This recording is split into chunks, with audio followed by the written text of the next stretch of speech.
Hello guys, welcome back to my YouTube channel mad renal with dialysis. I hope आप सभी बहुत अच्छे होंगे और मेरे चैनल को शेयर भी कर रहे होंगे। तो आज हम देखेंगे मल्टीपल चॉइस क्वेश्चन जो कि रिलेटेड है हमारे हीमोडायलिसिस और पेरिटोनियल डायलिसिस से। जैसे कि आप सभी को पता है हीमोडायलिसिस क्या होता है। हीमोडायलिसिस हम तब करते हैं जब पेशेंट की दोनों किडनियाँ खराब हो जाए रहती हैं। उस कंडीशन में हम हीमोडायलिसिस या पेरिटोनियल डायलिसिस करते हैं। और इसके बारे में आपको ज़्यादा जानकारी चाहिए तो नीचे डिस्क्रिप्शन में लिंक दिया हुआ है, सारे वीडियो को जाके ज़रूर देखें। अब हम स्टार्ट करते हैं हमारा पहला एमसीक्यू।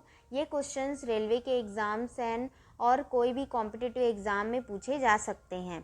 ठीक है, पहला क्वेश्चन है which of the following is a potential complication of using PD in patient with AKI। It means acute kidney injury की पेशेंट है जिसका पीडी चल रहा है, तो उसमें कौन सा कॉम्प्लिकेशन देखने को मिलता है? हाइपोटेंशन, हाइपरनेट्रेमिया, पेरिटोनाइटिस या हाइपोकैल्शेमिया। तो हमारा राइट आंसर होगा peritonitis. Peritonitis most common complication होता है जो कि पीडी वाले पेशेंट में, पेरिटोनियल डायलिसिस वाले पेशेंट में देखने को मिलता है। सेकेंड क्वेश्चन है हमारा which of the following lifestyle modification is recommended for hypertensive dialysis patient. Hypertensive dialysis patient है, उनको अपने लाइफस्टाइल में क्या मॉडिफाइड करना चाहिए, क्या रिकमेंड किया जाता है नेफ्रोलॉजिस्ट के द्वारा, है ना? तो regular exercise first, second low sodium diet, third smoking session, fourth all of the above. तो आपके हिसाब से क्या आंसर होना चाहिए? रेगुलर एक्सरसाइज करनी ही चाहिए हाइपरटेंसिव डायलिसिस पेशेंट को। लो सोडियम डाइट तो लेना ही है क्योंकि हाइपरटेंसिव है, तो हमारा आंसर क्या होगा? D, last, all of the above. अब थर्ड क्वेश्चन देखते हैं। What type of fish is recommended for individual with kidney disease patient. Kidney disease के कोई पेशेंट हैं, उनको जो फिश होती है, मछली होती है, वो कौन सा रिकमेंडेड किया जाता है? पहला है सैल्मॉन, सेकेंड टूना, थर्ड कॉड, या चौथा कोई भी नहीं, नन। तो कौन सा मछली को या कौन से फिश को रिकमेंडेड किया जाता है हमारे किडनी डिसीज पेशेंट को? आप लोग बताइए। इसका राइट आंसर होगा सैल्मॉन, ए। ठीक है, अब फोर्थ क्वेश्चन देखते हैं। ऐसे ही इंटरेस्टिंग MCQs के लिए मेरे चैनल को आप सब्सक्राइब कर सकते हैं। मैं आगे भी MCQs लाते रहूँगी।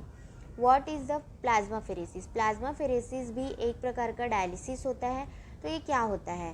पहला ऑप्शन है to removal of red blood cells from the blood. Blood से रेड ब्लड सेल्स रिमूव किया जाता है। Second, the removal of plasma from the blood. Blood से प्लाज्मा रिमूव किया जाता है। तीसरा, the removal of white blood cells from the blood. Fourth, the removal of platelets from the blood. तो plasmapheresis क्या होता है? द ऑप्शन नंबर हमारा है B, the removal of plasma from the blood. इसमें एक्सचेंज किया जाता है, एक तरफ से फ्रेश FFP दिया जाता है एंड जो अनयूजुअल प्लाज्मा रहता है उसको रिमूव किया जाता है। What is the most common cause of ESRD in the US में सबसे मोस्ट कॉमन ESRD का क्या है बोल रहे हैं, है ना? तो ऑप्शन ए है डायबिटीज़, ग्लोमेरुलोनेफ्राइटिस, थर्ड है हाइपरटेंशन, फोर्थ है पॉलीसिस्टिक किडनी डिसीज़। तो इसका आंसर क्या होगा? ए, डायबिटीज़। ऐसे ही MCQs के लिए एक मेगा क्विज़ होने वाला है 5 नवंबर को। अगर आप सब ज्वाइन होना चाहते हैं तो इसका लिंक मैं नीचे डिस्क्रिप्शन में दे रही हूँ, वहाँ आप ज़रूर देखिए। ये क्विज़ पहले भी हो चुका है, मैंने पहले भी अपने YouTube चैनल पे अपलोड किया हुआ था। बहुत सारे पार्टिसिपेंट ने पार्टिसिपेट भी किया था, इवन मैंने खुद भी पार्टिसिपेट किया था।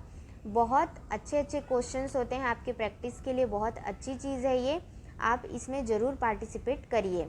ठीक है, अब हम आगे देखते हैं। 6, what is the name of conditions where there is a formation of stone in the kidneys. अगर किडनीज में स्टोन का फॉर्मेशन हो रहा है तो उस कंडीशन को, उस मेडिकल टर्म को हम क्या बोलेंगे? पहला नेफ्राइटिस बोलेंगे क्या? सेकेंड नेफ्रोसिस, थर्ड नेफ्रोटोसिस, फोर्थ है नेफ्रोलिथियासिस। तो हमारा आंसर क्या होगा? Fourth, nephrolithiasis. ठीक है, नेफ्रोलिथियासिस बोला जाता है अगर किडनी में स्टोन हो जाता है तो। 7, what is the recommended minimum frequency of SD session for the most patient. Most patient में फ्रीक्वेंसी, मिनिमम फ्रीक्वेंसी कितनी होती है एसडी सेशन की? 1 सेशन पर वीक होती है, 2 सेशन पर वीक होती है, या 3 सेशन पर वीक होती है, या 4 सेशन पर वीक होती है। जितने भी लोग डायलिसिस में काम कर रहे हैं उन लोग को आइडिया होगा कि इसका आंसर है C, 3 session per week. Most commonly यही फ्रीक्वेंसी होती है एसडी के लिए। थैंक यू गाइस, ये मेरा आज का टॉपिक था द